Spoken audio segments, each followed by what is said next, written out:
ابھی پھر پرانا دھندا شروع ہے، رات کو اٹھاتے ہیں نوجوان کو، صبح اس کی لاش ملتی ہے۔ وہاں کا بارڈر بند کرو نا، یہ جو جیلم کا بارڈر بند کرو نا۔ جیلم میں کشتیوں سے لوگ ہندوستان آتے جاتے، ٹماٹر آلو لے کر کوئی فوجی نہیں کھڑا ہوا، کیونکہ تمہارے کزن ہے۔ مشرف کے دور میں بھی قدر آزادی تھی، آج کوئی آزادی نہیں ہے۔ کوئی تمام میڈیا ہو، عدلیہ ہو، سیاست ہو، کابینہ ہو، اسمبلی ہو، کوئی کوئی پرامن احتجاج نہیں کر سکتے آپ۔ انشاءاللہ ہم اسی لیے 25 جولائی کو انشاءاللہ صبح 10 بجے اسی ہاکی گراؤنڈ سے انشاءاللہ ہمارا پورا قافلہ لانگ مارچ کا اسلام آباد کی طرف جائے گا۔ ادھر بھی ہو، سبجیکٹ بھی ہو۔ جو آج بلوچستان ہے بدامنی کا بدترین شکار ہے۔ آج جو رپورٹ بھی آپ نے جنگ اخبار میں رپورٹ بھی آئی ہے کہ 6 ماہ میں یا 5 مہینے میں 500 سے زیادہ جو واقعات ہوئے ہیں قتل و غارت گری کے، دھماکوں کے۔ مصور کاکڑ کی معصوم بچے کی لاش تو ابھی اہلیہ کوئٹہ نے، بلوچستان نے دفن کیا۔ چند دن پہلے وہ میختر کے قریب وہاں پنجاب کے مسافروں کو جو قتل کیا گیا، یہ پورا صوبہ شاعرہ ہے، ہماری محفوظ نہیں ہے۔ خوف کا ماحول ہے، یہ خوف کا ماحول پورے بلوچستان میں، کاروباری طبقے، عوام میں، ہر طرف خوف ہی خوف ہے۔ یہ خوف اسمبلی کے ایوان کے باہر بھی ہے، وہاں جب جاتے ہیں تو ہمیں یہی ہے کہ شاید کوئی تھریٹ آیا ہو، کہ چاروں طرف ماشاءاللہ میں سیکورٹی والے نظر آتے ہیں۔ 83 ارب روپے خرچ ہوتے ہیں، 83 ارب روپے امن و امان پر۔ لیکن سوال یہ ہے کہ یہ واقعات ذمہ دار کون ہے، کون ناکام ہے، کس کی ذمہ داری ہے امن و امان قائم کرنا، کس کی ذمہ داری ہے بلوچستان کے عوام کے جان کی حفاظت کرنا، کس کی ذمہ داری ہے ہمارے معصوم بچوں کی حفاظت کرنا۔ آئین پاکستان کس کو ذمہ دار ٹھہراتا ہے، پاکستان کا آئین کس کو ذمہ دار ٹھہراتا ہے، بجٹ کون کھا جاتے ہیں، اس بنیاد پہ کھا جاتے ہیں کہ میں لوگوں کو، بلوچستان کے عوام کو امن دوں گا، اور بجائے امن دینے کے آرڈر جاری کرتے ہیں کہ راتوں کو کوئی بس نہ چلے، رات کو کوئی مسافر بس نہ چلے، 5 بجے سے لے کر صبح 5 بجے تک سنسان ہو جائے، لوگ سفر نہ کریں، پر کہتے ہیں کہ ہم تو کامیاب سیکورٹی ماشاءاللہ سر انجام دے رہے ہیں، اور لوگوں کو گھروں میں چھپا کر، مسافروں کو گھروں میں بند کر کے، مسافر کوچے پہ پابندی لگا کے صرف آرڈر جاری کرتے ہیں کہ مسافر کوچ رات کو سفر نہ کریں۔ راتوں کو کیونکہ ہماری حکومت نہیں ہوتی، راتوں کو پتہ نہیں کس کی حکومت ہوتی ہے۔ تو یہ جو بدترین بدامنی ہے اور کوئی ذمہ داری لینے کے لیے تیار نہیں ہے۔ اور یہ میں آپ کو میڈیا کے سامنے اس لیے بتاتا ہوں، اس لیے یہ بات بھی کرنا چاہتا ہوں کہ امن و امان کیوں برباد ہے۔ یہ جو سیکورٹی کے ادارے ہیں، جتنے سیکورٹی کے ادارے بلوچستان میں ہیں، وہ سیکورٹی کے علاوہ سب کچھ کر رہے ہیں۔ پیس ڈی پی یہ بنا رہے ہیں، ٹرانسفر پوسٹنگ یہ کر رہے ہیں، سیاست یہ کر رہے ہیں، حکومت یہ کر رہے ہیں، ہمارے ماشاءاللہ وابڈا سے میٹنگ یہ کر رہے ہیں، پبلک ہیلتھ سے میٹنگ یہ کر رہے ہیں، محکمہ تعلیم سے میٹنگ یہ کر رہے ہیں، ہیلتھ سے میٹنگ یہ کر رہے ہیں، سیکریٹریٹ میں یہ ہوتے ہیں، وزیر اعلیٰ ہاؤس میں یہ ہوتے ہیں، گورنر ہاؤس میں یہ ہوتے ہیں، ماشاءاللہ سیکورٹی کے علاوہ سب کچھ کر رہے ہوتے ہیں، صرف سیکورٹی نہیں کر رہے ہوتے، باقی سب کچھ کر رہے ہوتے ہیں۔ جب سیکورٹی کے ادارے پیس ڈی پی بنائیں تو امن و امان بلوچستان میں ہوگا۔ جب سیکورٹی کے ادارے ٹرانسفر پوسٹنگ میں لگ جائیں تو بلوچستان کا امن بحال ہوگا۔ جب سیکورٹی کے ادارے وابڈا کے ساتھ میٹنگ میں مصروف ہو جائیں تو سیکورٹی کا ادارہ بہتر ہوگا۔ جب سیکورٹی کے ادارے باکسنگ کے اسپورٹ سے مقابلے کرنے لگ جائیں تو سیکورٹی کا ادارہ بہتر ہوگا۔ تمام سیکورٹی کے جو ماشاءاللہ 83 ارب کھانے کے بعد بھی وابڈا سے میٹنگ کر رہے ہیں، 83 ارب روپے امن و امان کھانے کے باوجود بھی پبلک ہیلتھ سے میٹنگ کر رہے ہیں۔ بھئی آپ کا کام ہمیں جان کی حفاظت کرنا ہے، ہماری مال کی حفاظت کرنا ہے، ہماری شاہراہوں کی حفاظت کرنا ہے، ہمارے بچوں کی حفاظت کرنا ہے، ہمارے بلوچستان کو امن کا گہوارہ بنانا ہے۔ وابڈا سے میٹنگ سیکورٹی اداروں کے سربراہان کی ذمہ داری نہیں ہے، پبلک ہیلتھ سے میٹنگ سیکورٹی اداروں کی ذمہ داری نہیں ہے، ٹرانسفر پوسٹنگ آپ کی ذمہ داری نہیں ہے، حکومت کرنا آپ کی ذمہ داری نہیں ہے، میزان چوک پہ کھڑا ہونا آپ کی ذمہ داری نہیں ہے، عام لوگوں سے لڑنا آپ کی ذمہ داری نہیں ہے۔ تو سیکورٹی کے ادارے امن و امن اس لیے بھی خراب ہے کہ ہمارے سیکورٹی ادارے سب کچھ کر رہے ہیں سوائے سیکورٹی کے۔ ڈیزل کا ہے ماشاءاللہ، ڈیزل پیٹرول، جس موٹر سائیکل پہ ڈیزل کا ڈبہ ہے سیکورٹی ادارے اس کے پیچھے ہیں، جس گاڑی میں ٹماٹر ہے سیکورٹی ادارے اس کے پیچھے ہیں، جس گاڑی میں آلو ہے سیکورٹی ادارے اس کے پیچھے ہیں، جہاں کوئی منافع کی چیز ہو سیکورٹی ادارے اس کے پیچھے ہیں۔ اگر سیکورٹی ادارے کسی کے پیچھے نہیں ہے، وہ ڈیتھ اسکواڈ کے پیچھے نہیں ہے، قاتل کے پیچھے نہیں ہے، منشیات فروش کے پیچھے نہیں ہے، دہشت گردوں کے پیچھے نہیں ہے، اغوا کاروں کے پیچھے نہیں ہے، ڈیزل کے پیچھے، پیٹرول کے پیچھے، آلو کی گاڑی کے پیچھے، ٹماٹر کے آلو کے پیچھے، وزیر اعلیٰ ہاؤس میں، گورنر ہاؤس میں، سیکٹریٹ میں، سرکاری دفتر میں، ڈی سی کے ساتھ، کمشنر کے ساتھ، پبلک ہیلتھ کے ساتھ، وابڈا کے ساتھ ہمارے سیکورٹی ادارے ماشاءاللہ اسی کاموں میں مصروف ہے۔ اس لیے پورا بلوچستان حوالے ہے، پورا بلوچستان جو ہے کسی کی جان اور مال عزت و آبرو کی محفوظ نہیں ہے، اور یہ سب اس لیے، اور 83 ارب روپے خرچ ہونے کے باوجود بھی 83 ارب روپے، اس لیے میں کہتا ہوں کہ سیکورٹی ادارے ناکام ہو چکے ہیں، حکومت ناکام ہو چکی ہے، لوگوں کی جان اور مال عزت و آبرو۔ مجھے بتائے قاتل کون ہے؟ تو خود کہتے ہیں کہ جس کے بارے میں قاتل معلوم نہ ہو تو ریاست قاتل ہے۔ مصور کاکڑ کا قاتل کون ہے؟ یہ پنجاب کے مسافر ہیں، مزدور، ان کا قاتل کون ہے؟ یہ شاہراہوں میں جو پابندی لگاتے ہیں کہ 5 بجے کے بعد کوئی بس کا سفر نہ کرے، اور ڈاکو ابھی اگر وہ کہتے ہیں کہ 5 بجے رات کو ڈاکو ہیں، موبائل لوٹ رہے ہیں، گاڑیاں لوٹ رہے ہیں، اور سندھ میں تو کچے ڈاکو ہیں، بلوچستان کی سڑکوں میں تو پکے ڈاکو گھوم رہے ہیں، شاہراہوں میں تو پکے ڈاکو ہیں، ہمارے سب کو لوٹ رہے ہیں۔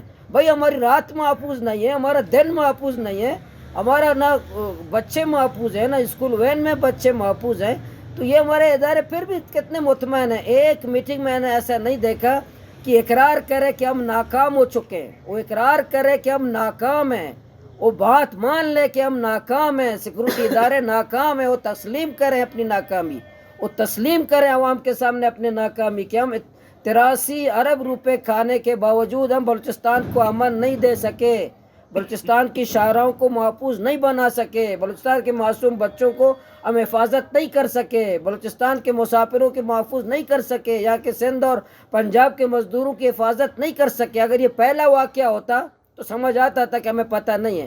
یہ بسوں کے مسافروں کا پہلا واقعہ ہے، یہ پہلا واقعہ کیا ہو رہا ہے؟ کئی درجنوں واقعات تو کوئی ٹس سے مس نہیں ہوتا۔ کوئی باکسنگ کا مقابلہ کرا رہا ہے، کوئی جوڑو کراٹے کا مقابلہ کرا رہا ہے، وہاں ہمارے قاتل ہمارے بچوں کے ساتھ جوڑو کراٹے کر رہے ہیں، سیکورٹی ادارے کے لوگ جوڑو کراٹے۔ ابھی آپ کا کم جوڑو کراٹا تھا؟ آپ کا کم باکسنگ کا مقابلہ کرنا تھا؟ آپ کا کام فٹ بال ٹورنامنٹ کرنا ہے؟ آپ کا کام لیپ ٹاپ تقسیم کرنا ہے؟ تو اس لیے آج بلوچستان کے جو عوام ہیں محفوظ ہیں، غیر محفوظ ہیں، کہ سیکورٹی ادارے سیکورٹی کے علاوہ سب کچھ کر رہے ہیں، سوائے ایک کام نہیں کر رہے، وہ سیکورٹی کا کام ہے۔ اور حکومت ماشاءاللہ سب کچھ کر رہا ہوتا ہے، کرپشن صرف حکومت ہی نہیں کر رہا ہوتا۔ دوسرا جو بے روزگاری ہے، بارڈر ہمارا بند ہے، اس بارڈر کی بندش کی وجہ سے اچھا امن و امان میں آپ کو یہ بھی بتا دو، پنجگور آپ دیکھ لیں، پورے صوبے میں شاعر ہے تو محفوظ، پنجگور میں روزانہ ایک بندہ قتل ہوتا ہے، روزانہ پنجگور میں ایک نوجوان قتل ہوتا ہے، روزانہ ایک نوجوان پنجگور میں، ڈیلی، کوئی ٹس سے مس نہیں ہو رہا ہے کہ ایک خوبصورت نوجوان اسپورٹس مین، روزانہ ایک قتل ہوتا ہے، قاتل کہاں جاتے کسی کو پتہ نہیں، کوئی ایک کا قاتل نہیں پکڑا گیا، ایک بندے نوجوان کا قاتل نہیں پکڑا گیا۔ ابھی ذیشان نامی نوجوان ہے، اس کا ابو غائب ہے کئی سالوں سے، ظہیر، وہ بیچارہ بیٹا جو ہے نا اپنے ابو کی بازیابی کے لیے محنت کر رہا تھا، ابو دے دو، ابو نہیں آیا، بیٹے کی لاش پنجگور سڑک پہ ملا، اس کو اغوا کر کے ملا۔ یہ حالت ہے امن و امان، کسی طرح بے روزگاری، بارڈر ہمارا بند ہے چمن سے لے کر گوادر تک۔ ابھی بس کمیٹی کا اجلاس ہوا، پھر کہا کہ ہم اسمگلنگ کے خلاف مہم مزید تیز کریں گے۔ مجھے ایک میٹنگ نہیں ملا کہ کرپشن کے خلاف مہم تیز کریں گے، کمیشن خوری کے خلاف مہم تیز کریں گے، منشیات کے خلاف مہم تیز کریں گے، ڈیتھ اسکواڈ کے خلاف نہیں، اسمگلنگ کے خلاف۔ اسمگلنگ کیا ہوتا ہے؟ اسمگلنگ کا مطلب یہ جو آپ کو ٹیکس نہ دے، تم لوگ ٹیکس دیتے ہو، آپ کا شوگر مل والے ٹیکس دیتے ہیں، آپ کے اسٹیل مل والے ٹیکس دیتے ہیں، آپ کے سرمایہ دار ٹیکس دیتے ہیں۔ ابھی فیڈرل گورنمنٹ میں 114 کمپنیاں، اس میں فوجی کمپنیاں بھی ہیں اور ہمارے سرمایہ داروں کی کمپنیاں، ٹیکس سے استثناء قرار دیا گیا کہ پاکستان ان کے باپ کا ہے، ہمارا بلوچستان والوں کا نہیں ہے، ان کو ٹیکس فری قرار دیا، اور ہمیں ٹیکس کے نام پر ہمارے پورے کاروبار پہ پابندی لگاتے ہیں، ہمیں اسمگلر کہتے ہیں، ہمیں گالی دیتے ہیں۔ ہم اسمگلر نہیں ہیں، تم ڈاکو ہو، حکمران ڈاکو ہیں، حکمران چور ہیں، تم ڈاکو ہے، تم روزگار نہیں دے سکتے، ہمیں اسمگلر کا لقب دیتے ہو۔ پاکستان کو کس نے لوٹا ہے؟ پاکستان کو تباہ کس نے کیا ہے؟ بلوچستان کو تباہ کس نے کیا ہے؟ اب ہمیں گالی دیتے ہیں، ہم مزدور ہیں، مزدوری کرتے ہیں، ہم فاقہ ہیں، مزدوری کرتے ہیں، 1000 روپے دن کا کماتے ہیں، بچوں کو کھلاتے ہیں، ہمیں اسمگلر کہتے ہیں۔ اور کون اسمگلر کہتا ہے؟ جو ڈاکو ہے، جس کے بچے یورپ میں عیاشیاں کرتے ہیں، جس کے لندن میں بچے سیر سپاٹے کرتے ہیں، وہ ہمیں اسمگلر کہتے ہیں۔ وہ ہمیں جو کہتے ہیں کہ تم ٹیکس نہیں دیتے ہو، ہمیں الزام لگاتے ہیں۔ اگر حکمران ہمیں اسمگلر کہتے ہیں، میں حکمرانوں کو ڈاکو کہتا ہوں، ڈاکو کو سربراہ کہتا ہوں۔ تم ڈاکہ زنی کر سکتے ہو تو مجھے اسمگلر کرنے کی اجازت ہے۔ میرا بیٹا، میرا مزدور اسمگلنگ کر سکتا ہے جب تم ڈاکہ زنی کرتے ہو، کرپشن کرتے ہو۔ یہ جو اس وقت ایپیکس کمیٹی کے رہنے والے ہیں، یہ بلوچستانی نہیں ہیں، بلوچستان کے لوگ نہیں ہیں۔ بلوچستان کے مزدوروں کا، یہاں کے غریبوں کا، چمن سے لے کر گوادر تک 25 لاکھ لوگ متاثر ہوئے ہیں اس بات پر کہ ہم اسمگلنگ نہیں کرنے دیں گے۔ بھائی کاروبار دو۔ تو اس لیے جو بارڈر کی بندش بھی یہ ہماری زندگی اور موت کا مسئلہ ہے، اور یہ ہم کسی صورت اس کو برداشت نہیں کر سکتے۔ حکمرانوں کی ذمہ داری ہے روزگار دے، پھر بارڈر بند کرے۔ اچھا، یہ جو فتنۃ الہندوستان کہتے ہیں نا، ہندوستان کا بارڈر تو کھلا ہوا ہے، جہلم کا بارڈر کھلا ہے، کرتارپور کا بارڈر کھلا ہے، واگا بارڈر کھلا ہوا ہے، جس کو دشمن کہتے ہو تم، اس کے تو تینوں بارڈر کھلے ہیں۔ ایران کا بارڈر بند ہے، افغانستان کا بارڈر بند ہے، جس کو فتنۃ الہندوستان کے پیچھے چھپ جائے تو کرتارپور کا بارڈر بند کرو نا، واگا بارڈر بند کرو نا، یہ جو جہلم کا بارڈر بند کرو نا۔ جہلم میں کشتیوں سے لوگ ہندوستان آتے جاتے، ٹماٹر آلو لے کر کوئی فوجی نہیں کھڑا ہوا، کیونکہ تمہارے کزن ہیں وہ، اور ہم یہ دشمن ہیں ایک دوسرے کے۔ آپ ہندوستان کے بارڈر کھول سکتے ہو اور ایران اور افغانستان کے بارڈر کیوں بند کرتے ہو؟ کہ ہمارے ساتھ دشمنی ہے؟ بلوچ کے ساتھ دشمنی ہے، پشتون کے ساتھ دشمنی ہے؟ ہم پاکستانی نہیں ہیں، ہم پاکستان کے رہنے والے نہیں ہیں، اور تم کہتے ہو ہندوستان بلوچستان میں انوال ہے، اور ہندوستان کے ساتھ تمہاری دوستیاں ہیں، ہندوستان کے ساتھ تمہاری ماشاءاللہ آلو ٹماٹر کا کاروبار ہو رہا ہے، ہندوستان کے ساتھ دوستی بس سروس چلا رہا ہے، ہندوستان کے ساتھ دوستی ٹرین چل رہا ہے، ہندوستان کے ساتھ تمہارے تمام تعلقات ہیں۔ کرتارپور بارڈر میں تو شناختی کارڈ بھی، پاسپورٹ بھی شرط نہیں ہے، آج بھی پاسپورٹ شرط نہیں ہے کہ شناختی کارڈ کے ساتھ آؤ جاؤ، لیکن یہاں جو ہے ہمیں پاسپورٹ کے ساتھ بھی آنے جانے نہیں دیتے، اور جس کو دشمن کو آپ دشمن سمجھتے ہو انڈیا کو، یہ جو بے روزگاری میں جو ہمارے ساتھ دشمنی کرتے اسلام آباد کے حکمران، اسلام آباد کے حکمران بلوچستان والوں کو میں صاف کہتا ہوں بطور سیاسی کارکن پارلیمنٹیئر، ان کے فیصلوں سے لگتا ہے کہ بلوچستان والے اسلام آباد کے دشمن ہیں، یہاں کا بلوچ اور پشتونوں سے دشمنی کرتے ہیں اسلام آباد کے حکمران۔ تیسرا جو ہمارا مسئلہ ہے بڑا لاپتہ افراد کا، یہ بڑھ چکا ہے۔ آج اس دن یہ نہیں کہ انسداد دہشت گردی بل پاس ہوا کہ ہم حراستی سینٹر بنائیں گے، ہم یہ کریں گے، لاپتہ افراد کا مسئلہ حل کر دیا، مسئلہ حل ہو گیا۔ ابھی پھر پرانا دھندا شروع ہے، رات کو اٹھاتے ہیں نوجوان کو، صبح اس کی لاش ملتی ہے، رات کو اٹھا رہے ہیں، صبح اس کی لاش مل رہی ہے، دوبارہ وہی نوجوانوں کو مار رہے ہیں، دوبارہ وہی دھندا شروع کر رہے ہیں، دوبارہ ہمارے نوجوانوں کی لاشیں پھینک رہے ہیں۔ اور جو نوجوانوں کو یہ بازیاب بھی کر رہے ہیں، ہمیں بتاتے میڈیا میں کہ 10 نوجوانوں کو ہم نے بازیاب کیا، پھر قاتلانہ حملے میں ان کو مار رہے ہیں۔ میرے گوادر کے 2 نوجوانوں کو مارا ہے، بازیاب کی ایجنسیوں نے، پھر ان کی لاش پر ان کو گولیاں ماری کہ نامعلوم لوگوں نے ان کو مارا ہے، تاکہ پھر ہمارا نام نہ ہے کہ ہم نے ان کو بازیاب کیا۔ پھر وہی دندے، پرانے دندے یہ شروع کرے کہ نوجوانوں کو بازیاب کرنے کے بعد دوبارہ ان کا قتل عام کر رہے ہیں۔ لاپتہ افراد کا مسئلہ حل کرنے کے بجائے بڑھ رہا ہے، پھر نوجوانوں کو مار رہے ہیں، قتل عام کریں، لاپتہ افراد کا مسئلہ حل کیا جائے۔ پورے شیر مادر کی طرح سمجھتے ہیں کہ یہ بلوچستان کے وسائل مال غنیمت کے اسلام آباد کے حکمران لوٹ رہے ہیں۔ آخری میری بات یہ، جو حکمران کہتے ہیں، بار بار کہتے ہیں کہ فتنۃ الہندوستان، فتنۃ الہندوستان، فتنۃ الہندوستان، بھائی میں صاف کہتا ہوں، ہر جگہ کہتا ہوں، مجھے بہت سارے ساتھی کہتے ہیں یہ لفظ استعمال نہ کریں۔ فتنۃ الہندوستان پاک بلوچستان کا مسئلہ نہیں ہے۔ میں بطور سیاسی کارکن، بطور پارلیمنٹیرین، بطور ایک عام سیاسی کارکن یہ سمجھتا ہوں کہ بلوچستان کا مسئلہ فتنۃ الہندوستان نہیں ہے، فتنۃ الاسلام آباد ہے۔ فتنۃ الاسلام آباد بلوچستان کا مسئلہ ہے، یہاں کے نفرتوں میں، یہاں بیزاری میں سب فتنۃ الاسلام آباد ہے۔